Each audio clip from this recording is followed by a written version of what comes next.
सिर्फ भास्कर टीवी पर अजब घर।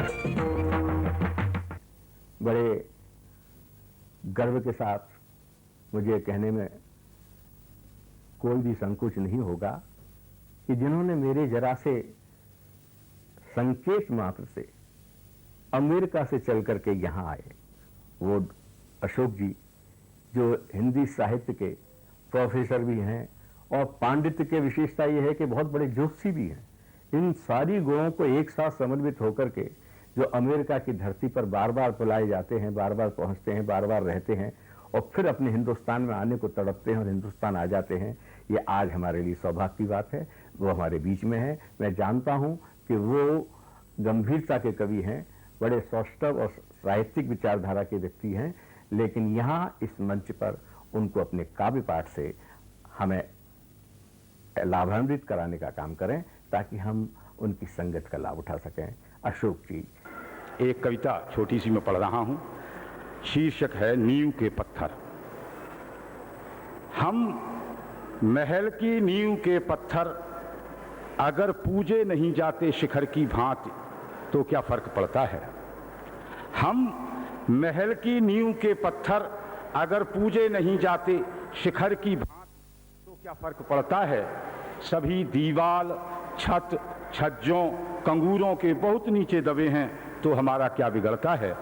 हम महल की नींव के पत्थर अगर पूजे नहीं जाते शिखर की भांति तो क्या फर्क पड़ता है। हम महल की नींव के पत्थर अगर पूजे नहीं जाते शिखर की भांति तो क्या फर्क पड़ता है। सभी दीवाल, छत, छज्जों, कंगूरों के बहुत नीचे दबे हैं तो हमारा क्या बिगड़ता है।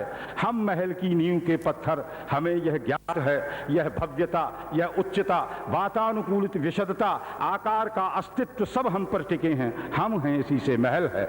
हम महल की नींव के पत्थर, हम महल की नींव के पत्थर किसी की राह के रोड़े नहीं। हम महल की नींव के पत्थर किसी की राह के रोड़े नहीं हैं। ठोकरों से व्यर्थ कोई हमें लुढ़काता नहीं है, या कि कोई राह चलता देखकर हमको घृणा से ओठ बिचकाता नहीं है। हम महल की नींव के पत्थर हिलेंगे जब महल रह जाएंगे सारे, सभी दीवाल, छत, छज्जे, कंगूरे गीत गाएंगे हमारे। हम महल की नींव के सांकलें टूटी पड़ी हैं, द्वार जब सबको खुले हैं। सबके लिए रास्ता साफ है एक काम करने के लिए, कोई पाबंदी नहीं किसी पर। सांकलें टूटी पड़ी हैं, द्वार जब सबको खुले हैं, लोग जाने क्यों मुझे बदनाम करने पर तुले हैं। बादलों बोलो तुम्हारी आरती में क्यों उतारूं, बादलों बोलो तुम्हारी आरती में क्यों उतारूं। सिंधु तुम क्यों चाहते हो आंजरी झुककर पसारूं। अरे प्यास मेरी है तुम्हारे नाम से उसको घृणा है। सांकलें टूटी पड़ी हैं, द्वार जब सबको खुले हैं, लोग जाने क्यों मुझे बदनाम करने पर तुले हैं। बादलों बोलो तुम्हारी आरती में क्यों उतारूं। सिंधु तुम क्यों चाहते हो आंजरी झुककर पसारूं। अरे प्यास मेरी है तुम्हारे नाम से उसको घृणा है। ओठ कहते हैं कि उनको आंसुओं से ही पखारूं। बैठने को तो कहीं भी बैठना है, बैठ लूंगा। बैठने को तो कहीं भी बैठना है, बैठ लूंगा। आवरण उजले सही पर आचरण किसके धुले हैं। लोग जाने क्यों मुझे बदनाम करने पर तुले हैं। सांकलें टूटी पड़ी हैं, द्वार जब सबको खुले हैं। मानता हूं मोतियों पर सिंधु का जल आवरण है, लोग सच्चाई को छिपाते हैं। मानता हूं मोतियों पर सिंधु का जल आवरण है, बीच में बादल सही पर सूर्य के घर जागरण है। सच्चाई छिपती नहीं। मानता हूं मोतियों पर सिंधु का जल आवरण है, बीच में बादल सही पर सूर्य के घर जागरण है। खिलखिलाती हैं किरण भी और मोती झूलते हैं, फिर कहूं क्या आज तुमसे यह व्यथा तो आमरण है। उम्र क्षण भर है किसी की या किसी की 3 क्षण है।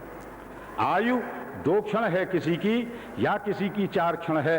क्यों न मिलजुल कर रहे हैं सब, एक जल के बुलबुले हैं। लोग जाने क्यों मुझे बदनाम करने पर तुले हैं। सांकलें टूटी पड़ी हैं, द्वार जब सबको खुले हैं। लोग जाने क्यों मुझे बदनाम करने पर तुले हैं।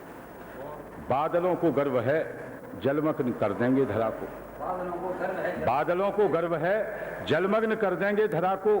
सिंधु भी ठिला रहा है डुबो लूंगा उर्वरा को। तो यदि प्रलय भी तुम करोगे मन बचेगा किंतु निश्चय, गर्व क्षर देगा तुम्हारा, सोख लेगा जल सुरा को।